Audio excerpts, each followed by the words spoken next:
오늘은 1909년 철력 7월 15일, 양력으로 2021년 8월 22일입니다. 오늘은 3대권 예배가 있는 날이기 때문에 말씀 훈독 없이 바로 말씀에 들어가겠습니다. 오늘 말씀의 제목은 누가 안착하느냐라는 제목의 말씀입니다. 우리가 천일국 안착하는데 그 천일국 안착을 누가 하느냐, 그 말씀을 드리고 싶습니다. 먼저 계절 인사를 좀 드리면 지난주부터 갑자기 아침 저녁으로는 쌀쌀하다 할 정도의 가을 날씨로 접어들었습니다. 2주 전까지만 해도 그래도 이제는 밤에 잠을 잘만 합니다 라고 말씀을 드렸는데, 이제는 얇은 이불을 덮어야 할 정도의 날씨 변화가 있었습니다.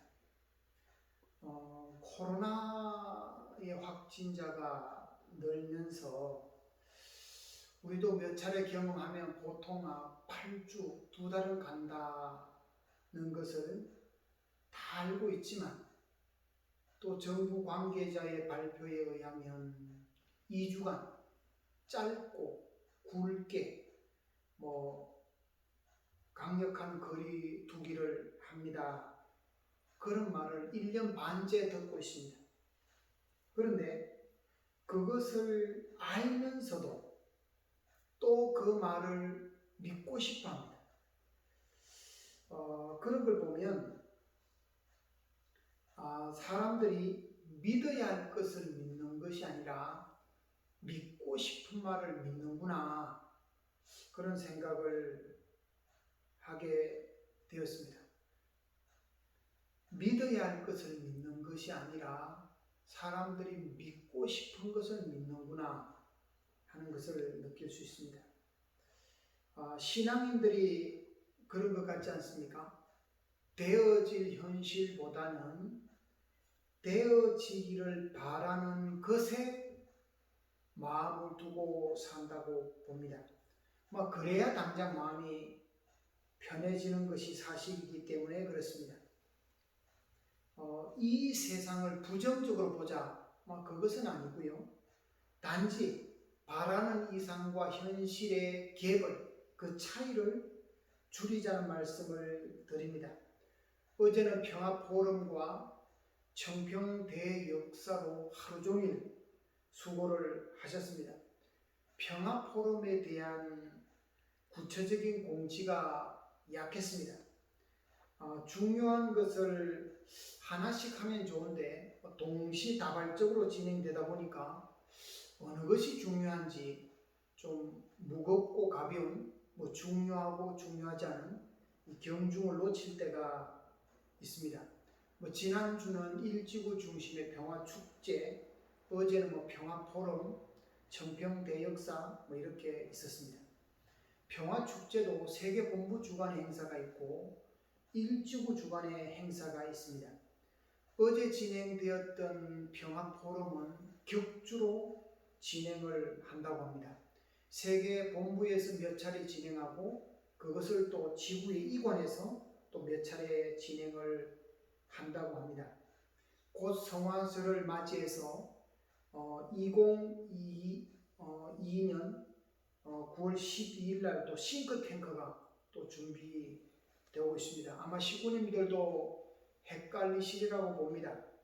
이름도 생소하고 비슷비슷한 행사들이 이름을 달리하여 계속 뭐가 진행되고 있습니다.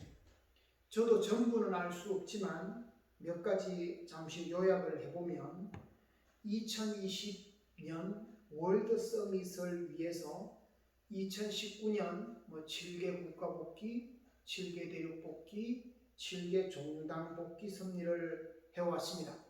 그러니까 아버님 성화 이후에 2013년부터 기원전을 선포하시고 참 어머님 중심의 7년 노정을 승리하기 위해서 천주정, 가나안 복귀 노정이라는 이름을 붙여서 섭리를 했다고 봅니다.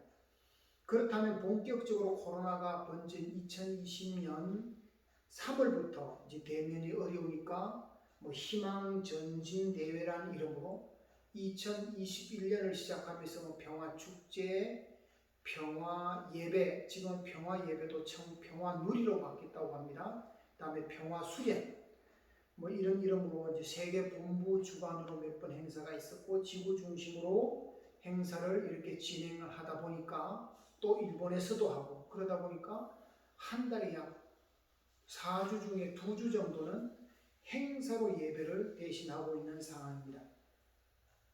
여기에 싱크탱크 2022가 추가되어서 뭐 평화 포럼도 격주, 뭐 여러 가지 행사들이 지금 진행되고 있습니다. 그렇게 해서 무엇을 하려고 하냐면 내년이 참 아버님 성화 10주년입니다. 그리고 그 다음 후년인 2023년에는 참 부모님 성원 60주년, 어머님 80세를 맞이해서 큰 섭리의 전환점으로 보고 진행을 하고 있는 듯 합니다. 그래서 기원절 행사도 참 부모님 성원으로 합쳐져서 진행된다고 봅니다. 그래서 이제 우리가 뭐 7대 명절, 뭐 8대 명절 뭐 이렇게 하다가 지금 크게 기원절, 성화절, 그러다가 이제 기원절마저도 참 부모님 성원으로, 그래서 아마 참 아버님 성화 9주기인데요. 올해가요. 9주년이 지나면 이제 제사상보다는 뭔가 좀 다른 또 문화로 넘어간다고 합니다. 그런 걸 보면 섭리는 무언가 계속 한 방향으로 진행되는 듯합니다. 참 이제 제가 준비한 말씀 짧지만 말씀을 드리겠습니다. 참 부모님 섭리는 이렇게 진행하여서 천일국을 안착하셨는데 안착을 누가 하느냐? 그 말을 좀 하고 싶습니다. 하나님께서 설계하신 프로그램을 가지고 참 부모님께서 그려가는 것이라고 봅니다.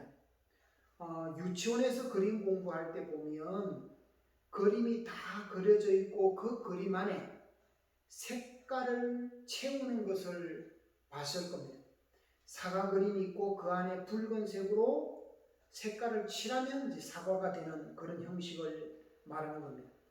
그 그림 속을 누가 채우느냐 하면 우리가 채우는 겁니다. 다시 이제 처음부터 돌으면요. 하나님께서 설계하신 프로그램을 가지고 참 부모님께서 뭔가 스케치를 해가는 거죠. 그런데 여기서 다시 한번 생각해 보면 하나님께서 설계하신 프로그램이 뭡니까? 본연의 나가 설계하신 프로그램이죠. 그러면 참 부모님께서 스케치해가는 그림은 뭡니까? 참 부모님도 역시 본연의 나죠. 본연의 나가 설계하신 프로그램을, 본연의 나가 설계한 프로그램을 본연의 나가 스케치해가고 그 스케치한 그림의 색깔을 누가 칠해가느냐? 내가 한다 그 말입니다. 그런데 지금까지 우리는 뭐 참 부모님께서 그림의 밑그림을 그리고 그 안에 그림도 참 부모님이 채워가는 줄 알았죠. 참 부모라는 분이 따로 있는 게 아니라고 봅니다. 참 부모님이 나밖에 어떤 존재가 아닙니다. 나도 본연의 나가 되면 참 부모가 될 사람이기에 그렇습니다. 그래서 우리가 완성해 가는 겁니다. 본연의 나로 점점 성숙해 가면 우리가 참 부모가 되어야 할 사람들입니다. 참 부모님과 하나님을 별개로 보는 것이 신앙의 좋은 자세가 아닙니다. 신앙적이지 않다는 말입니다. 참 부모님과 나는 같은 사람입니다. 함께 하실 분이지 나와 전혀 다른 분인데 나와 함께 한다. 그게 얼마나 모순되는 말입니다. 그래서 믿는다는 말도 나를 믿는다는 말입니다. 누구를 믿는다는 말이 아닙니다. 믿고 싶은 것을 믿는다는 말이 모순이라는 말입니다. 자기를 믿는데 믿고 싶으면 믿고 싶지 싶지 않으면 믿지 않는다. 그런 말이 어디 있습니까? 그냥 사실 그대로니까 받아들이는 거죠. 자기가 자기를 믿는데 가장 큰 걸림돌이 뭐냐? 장애물이 뭐냐? 물론 자기입니다. 자기라는 것이 자기 하는 그 자기라는 것이 경제력일 수도 있고 학력일 수도 있고 경력일 수도 있고 자기가 잘하는 것일 수도 있습니다. 그게 자기입니다. 자기가 남보다 나을 수 있는 것이 자기라고 봅니다. 남보다 나은 것이 없으면 주장할 수 없으니까 자동적으로 겸손하고 싶어서가 아니라 내세울 게 없으니까 자동적으로 겸손하겠죠. 남보다 나은 것이 있으니까 지지 않으려고 자기를 내세우고 주장하기 쉽다고 봅니다. 내 마음에 주체를 잃어버리면 자기만 남습니다. 내 마음의 주체는 사위기대 전체가 내 마음의 주체입니다. 신앙의 아벨은 그렇다는 겁니다. 그렇게 신앙적으로 아벨을 세워서 주체시하는 이유는 사위기대권에 있는 사람들을 주체화하려고 모델적으로 아니면 형식적으로 그렇게 주체화시화하는 거죠. 그래서 마지막은 사위기대권 내의 사람들을 주체시하려고 아벨화하려고 신앙적 아벨을 세워서 아벨이라고 순종하겠다고 말입니다. 사위기대 전체가 주체라는 말은 관계가 갈등하면 자기만 남는다.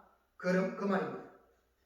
관계를 염려하는데 어떻게 자기를 주장할 수 있냐? 그 말입니다. 제가 평소에 얘들아 이것 좀 해라 이렇게 말을 하나 봅니다. 그래서 어제 애기 엄마가 아빠는 왜 명령만 하고 살아요? 그 말을 제가 들었습니다. 이거 생각해 볼 말입니다. 아마 제뿐만 아니라 어느 누구라도 가정마다 그렇게 하고 살고 있지는 않은지 한번 되돌아 봐야겠습니다. 기도 올리겠습니다. 또 이렇게 한 주가 가고 한 주를 시작합니다. 가을 장마를 하여 어제부터 많은 비가 오고 있습니다. 오늘은 잠시 소강 상태지만 또 월요일, 화요일, 수요일 이렇게 많은 비가 온다 합니다. 이렇게 늦여름의 비는 가을을 재촉하고 있습니다. 가을이 되면 모든 열매들은 결실을 위해서 줄다름쳐 나아갑니다. 우리도 2020년을 살고 2021년을 살아가고 또 2022년을 살아가겠지만 올해 2021년 한 해 동안 결실되어질 내용이 무엇인지를 잘 관찰하면서 결실해낼 것은 결실해 나가는 우리가 되었으면 합니다. 그것이 바로 하늘 부모님 섭리의 결실이며 천일국 안착의 주인공의 모습이라는 것을 자각하는 우리가 되었으면 좋겠습니다. 이 모든 말씀 축복 중심 가정 방충의 이름으로 보고드리며 아뢰었사옵나이다.